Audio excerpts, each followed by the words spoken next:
Assalamualaikum warahmatullahi wabarakatuh. Pada pertemuan kali ini kita akan membahas materi strategi pemasaran barang dan jasa. Materi strategi pemasaran barang dan jasa ini akan kita bagi ke dalam 4 pertemuan sesuai dengan tujuan daripada pembelajaran materi ini. Adapun tujuan pembelajarannya pada pertemuan ke-1 akan menjelaskan tentang pemasaran barang dan jasa terkait dengan definisi barang dan jasa serta macam-macamnya. Kemudian pada pertemuan kedua nanti kita akan menjelaskan tujuan pemasaran barang dan jasa. Pada pertemuan ketiga kita akan menjelaskan strategi pemasaran barang dan jasa. Dan pada pertemuan keempat kita akan mengidentifikasi faktor-faktor yang mempengaruhi strategi pemasaran barang dan jasa. Baiklah, untuk mempersingkat waktu, Bapak singkat saja materinya. Yang pertama adalah pengertian barang dan jasa. Kita mengenal istilah produk, di mana produk itu adalah segala hal yang dapat ditawarkan ke pasar dan dapat memuaskan keinginan dan kebutuhan konsumen. Jadi produk apa saja yang bisa ditawarkan ke pasar dan itu sebagai alat untuk memuaskan keinginan dan kebutuhan konsumen, itu kita sebut dengan produk. Berdasarkan bentuknya, produk ini kita bagi menjadi 2 bagian. Yang pertama adalah barang, yang kedua adalah jasa.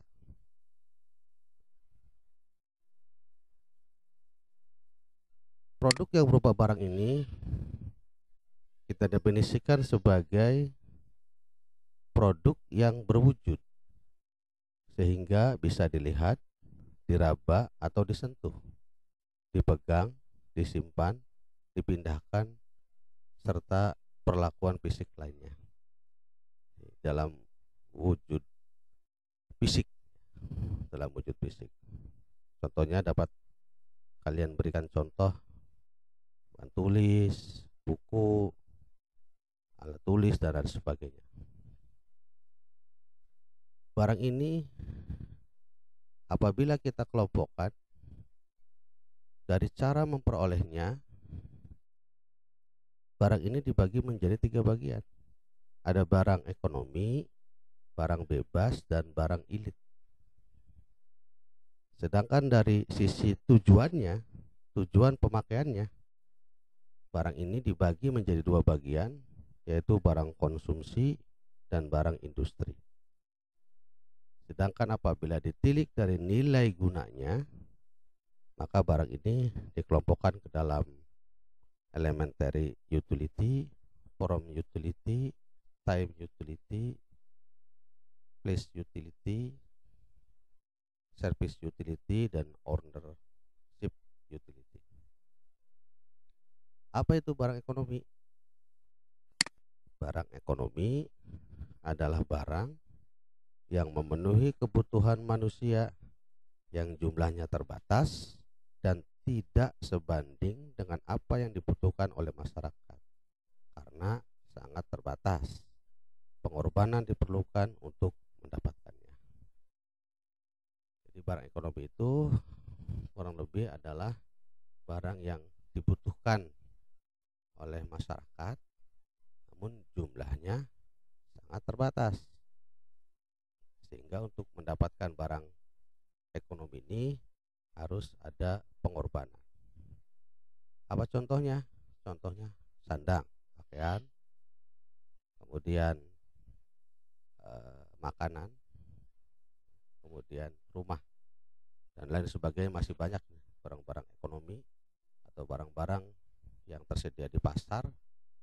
Ini hampir semuanya adalah barang-barang ekonomi.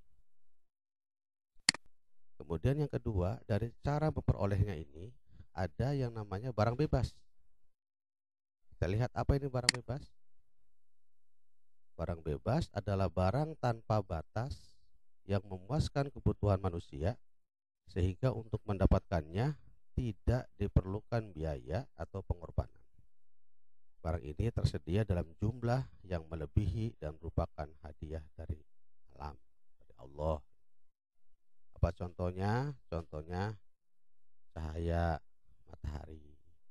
Ini harus kita syukuri bahwa negara kita Indonesia ini punya 3 matahari yang terbit di pagi hari ya. Matahari terbit di waktu Indonesia bagian timur, kemudian matahari terbit di waktu Indonesia bagian tengah, dan matahari terbit di waktu Indonesia bagian barat. Jadi, negara kita ini punya 3 matahari yang terbit di pagi hari, dan itu tidak dimiliki oleh negara-negara lain. Ini merupakan hadiah dari Allah Subhanahu wa taala. Ini barang bebas, siapapun boleh pakai, gak usah beli. Kemudian contohnya lagi, ini adalah pasir di padang pasir, barang bebas.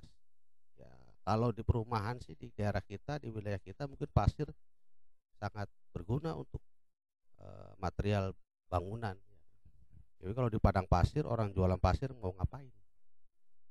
Kemudian satu lagi, ini adalah es di daerah kutub. Es di daerah kutub ini ya termasuk barang bebas. Kalau kita main ke daerah kutub jualan es, pasti itu tidak laku karena memang sudah banyak es di daerah kutub. Baik, kita lanjutkan.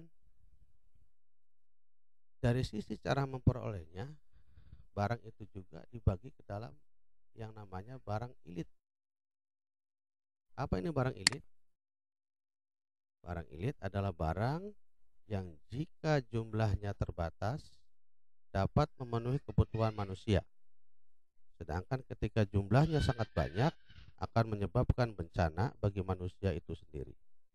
Karena itu kita perlu membatasi penggunaannya hanya sesuai dengan kebutuhan manusia. Coba kita lihat air. Air ini dalam jumlah yang sedikit sangat dibutuhkan oleh manusia untuk masak, untuk mandi, untuk mencuci. Jadi kalau seperti gambaran ini, banjir begini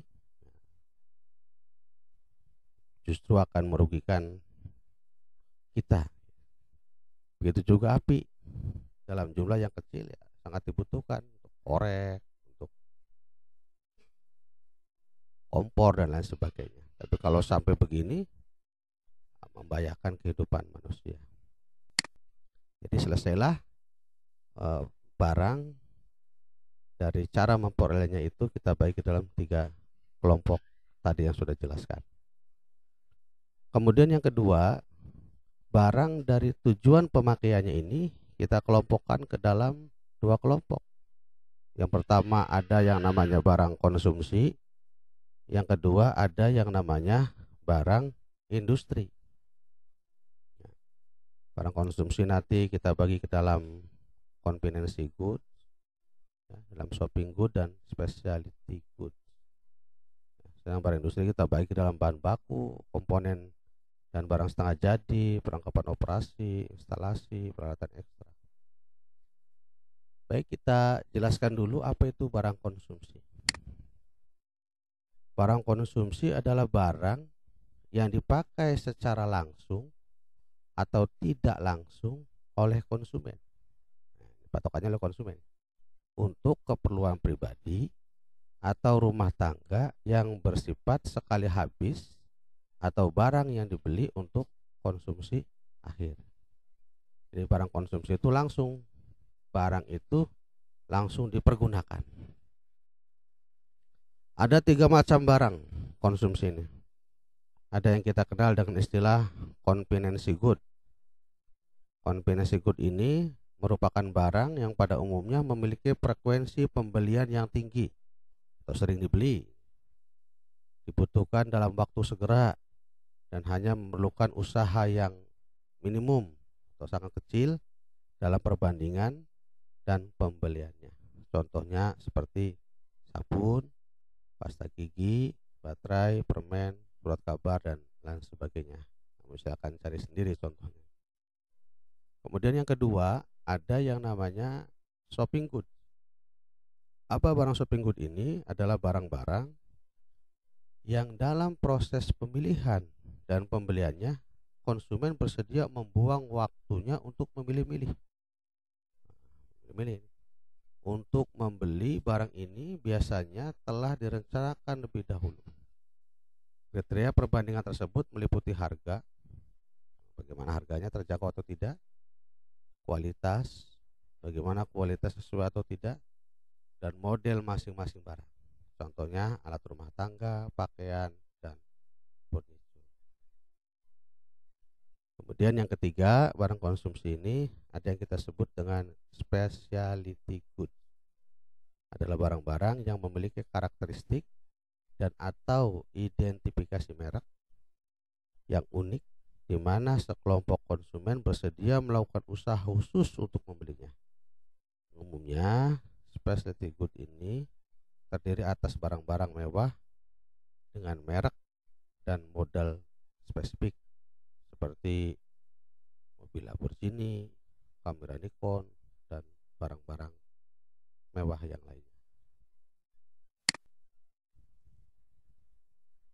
Kita lanjutkan lagi dari sisi tujuan pemakaiannya.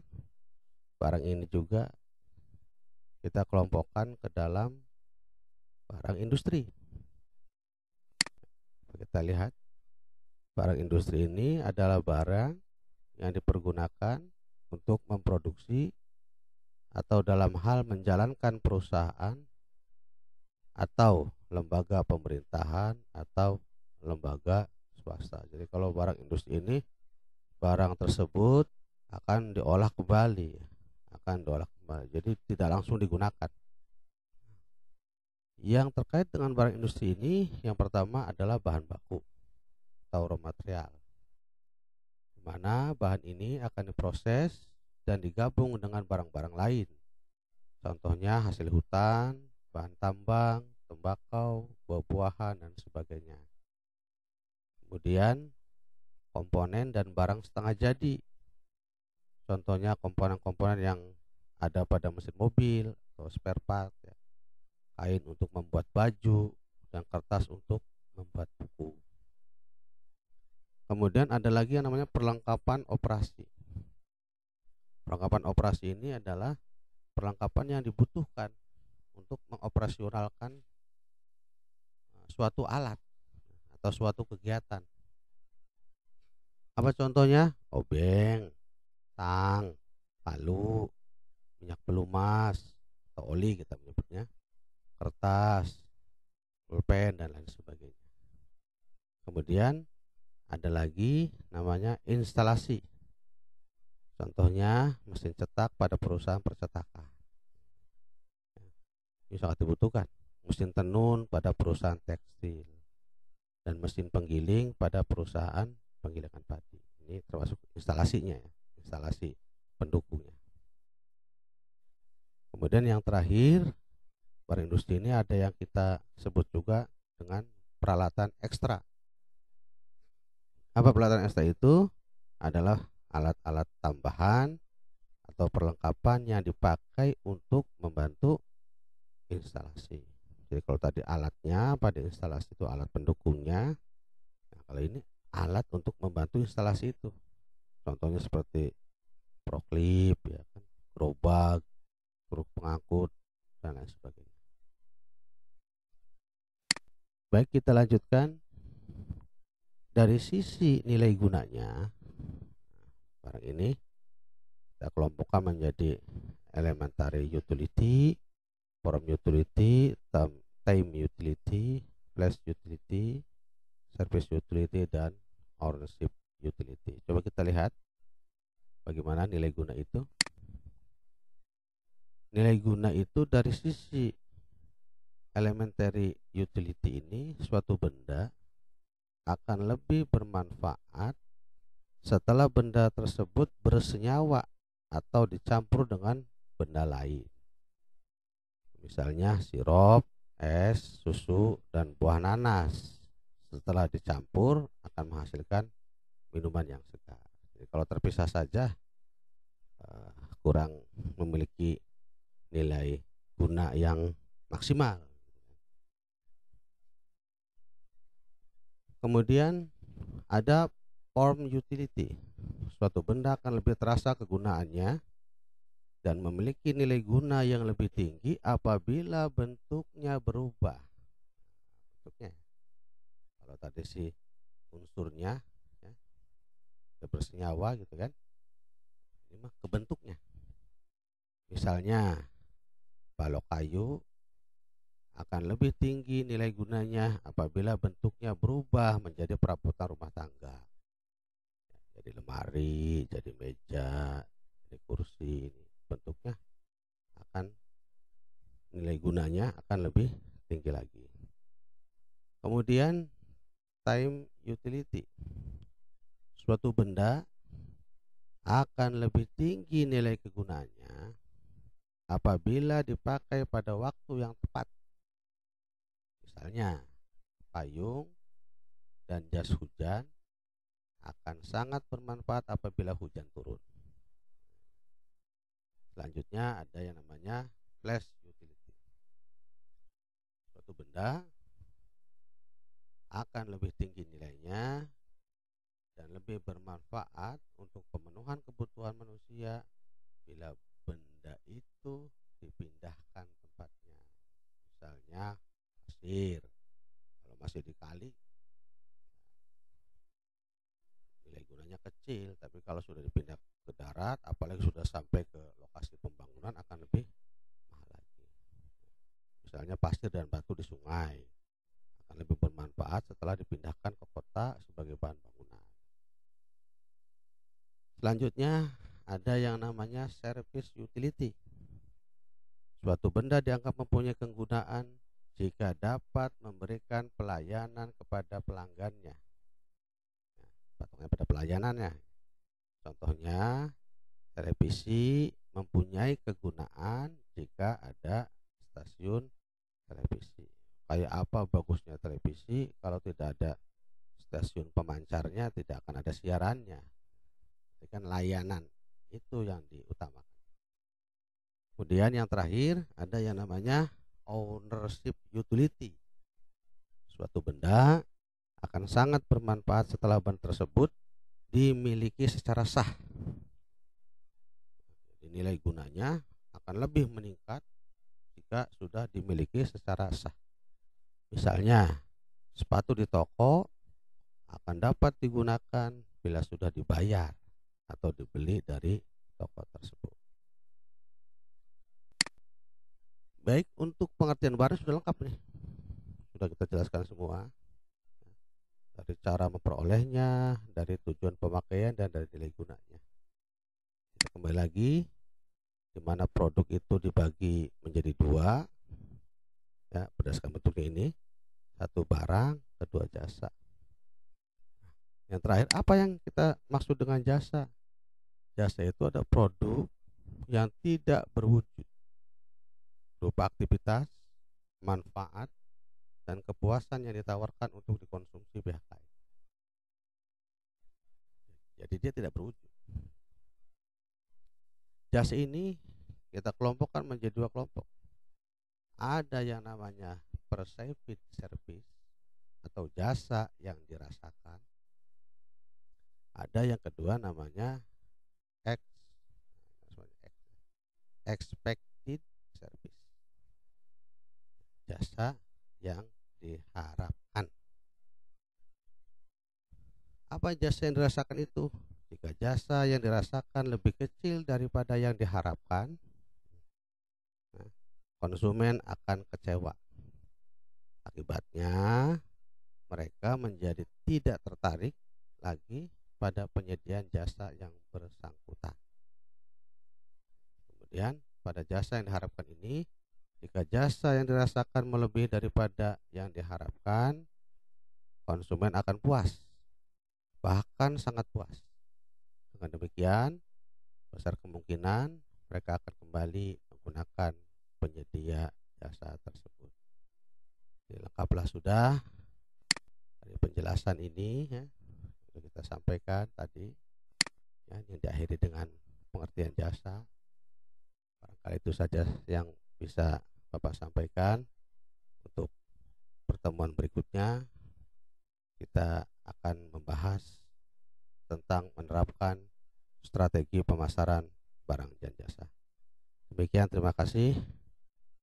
Wallahul muwaffiq ila aqwamit thoriq. Wassalamualaikum warahmatullahi wabarakatuh.